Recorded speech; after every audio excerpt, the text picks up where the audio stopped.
Oui, bonjour, c'est Madame Dalal à l'appareil. J'ai une petite question à vous poser.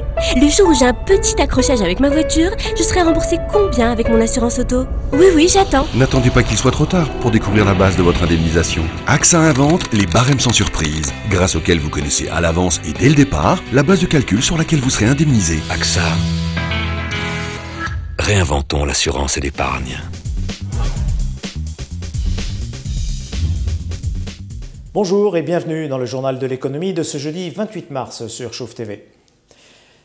L'afflux de commandes en centaines d'avions auprès du constructeur européen Airbus constitue, on l'a souligné ici, une bonne nouvelle pour la filière aéronautique marocaine, cette centaine d'entreprises sous-traitantes qui contribuent à la production de pièces pour l'assemblage des 10 Airbus. La zone franche Midpark, qui doit sortir de terre en juillet prochain près de Casablanca, constitue ainsi une nouvelle étape de la montée en puissance de cette filière aéronautique au Maroc. Pour Abdelkader Amara, le ministre de l'Industrie, du Commerce extérieur et des Nouvelles Technologies, le Maroc, je cite, espère que le groupe canadien Bombardier, qui est en train de s'y implanter, va faire venir dans son sillage une myriade de fournisseurs qui y trouveront tout à la fois des conditions fiscales attractives, un guichet unique et du personnel qualifié. Pour accompagner ce mouvement en faveur du secteur aéronautique, le ministre envisage d'agrandir l'Institut des métiers de l'aéronautique, l'IMA, où plus de 600 opérateurs et techniciens ont d'ores et déjà été formés. Le Maroc a ainsi aujourd'hui bel et bien dépassé le seul stade de la maintenance des réacteurs d'avion. Câblage de systèmes électriques et électroniques, matériaux composites et électronique embarquée constituent aujourd'hui la force de frappe des entreprises sous-traitantes installées au Maroc, avec des taux de croissance annuels dépassant souvent les 20%, et ce, pour un chiffre d'affaires global de l'ordre du milliard de dollars. Casablanca lance ses appels d'offres pour son futur métro aérien. Après la visite en Turquie du maire de Casablanca et du directeur général de Casa Transport, la société Casa Transport vient donc de lancer 2 appels d'offres pour la réalisation des prestations d'études topographiques et géotechniques du projet de son métro aérien. Ce dernier, dont le montage financier est en cours de discussion, devrait entrer en service fin 2016.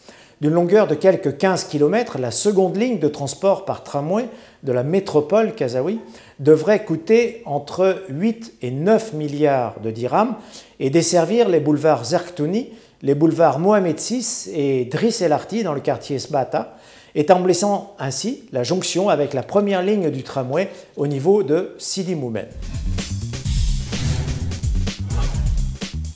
Transdev, l'exploitant du tramway de Rabat, en grande difficulté. Le groupe Veolia attend toujours au Maroc le feu vert des autorités pour la cession de ses activités de gestion eau et déchets au fonds britannique Actis. Des activités exercées pour l'essentiel à Tanger-Tétouan et Rabat-Salé. Mais Transdev, filiale de Veolia, est également l'exploitant du tramway de la capitale. Et la direction du groupe ne cache pas ses velléités de départ complet du royaume. Transdev, qui a perdu 380 millions d'euros en 2012 pour un chiffre d'affaires de 7,6 milliards d'euros, entend poursuivre son retrait de marché jugé non stratégique et faire face à un endettement de près de 2 milliards d'euros. L'objectif de la direction est donc de se concentrer sur 17 pays seulement, au lieu des 27 auparavant. Il vient ainsi de céder ses activités en Allemagne, Suède, Finlande, Belgique et aux Pays-Bas. Et la vente de ses filiales en Europe de l'Est est en voie de finalisation. Les jours de Transdev au Maroc semblent donc bel et bien compter. Reste à savoir qui reprendra la gestion du tramway de Rabat-Salé. Feni Brossette mise sur l'automobile pour se diversifier. On a évoqué ici à plusieurs reprises et hier encore les difficultés de Feni Brossette, la filiale de Somed, spécialisée dans la commercialisation de produits et services pour le bâtiment et les travaux publics. La société entend aujourd'hui varier son offre en élargissant celle-ci à la commercialisation d'automobiles. Feni Brossette vient ainsi d'officialiser un accord de distribution avec le groupe italien Fiat pour la vente d'automobiles dans les régions du Sud sous marque Fiat, Lancia et Alfa Romeo. Un premier accord qui pourrait s'étendre tout à la fois aux autres régions du royaume et à l'Afrique subsaharienne. Strock Industries veut redresser la tête.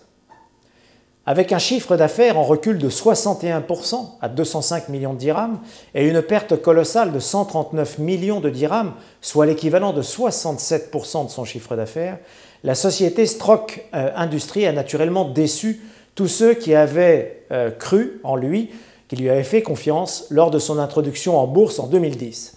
Coté lors de son introduction à 357 dirhams, une cote qui avait déjà beaucoup surpris, l'action se traîne aujourd'hui autour de 70 dirhams. L'année 2012 est donc une année noire pour Nabil Ziat et ses équipes qui ont dû faire face aux conséquences d'un très long et douloureux conflit social en 2011. La direction n'entend pas toutefois baisser les bras, pas plus qu'elle ne souhaite quitter la cote. L'entreprise se lance aujourd'hui dans un aggiornamento complet en recentrant ses activités, en se dotant d'une nouvelle gouvernance et en adoptant une nouvelle politique commerciale. La direction demeure d'ailleurs confiante, faisant valoir un carnet de commandes de 1,6 milliard de dirhams contre 500 millions de dirhams à la même époque l'an passé. La bourse de Casablanca clôture dans le vert ce jeudi soir. Les deux indices progressent de 0,81% pour le MADEX à 7361,61 et de 0,75% pour le MASSI à 9037,07. Parmi les plus fortes hausses, on relève les bonnes performances de Sonacid en progression de 10% à 616 dirhams et de Promo Pharma en progression de 6% à 767 dirhams 30. En revanche, Aluminium Maroc perd 6,84% ce jeudi à 1021 dirhams, alors que IB Maroc recule de 5,99% à 126 dirhams 45. Bonsoir et à demain pour un nouveau journal de l'économie sur Chouf TV.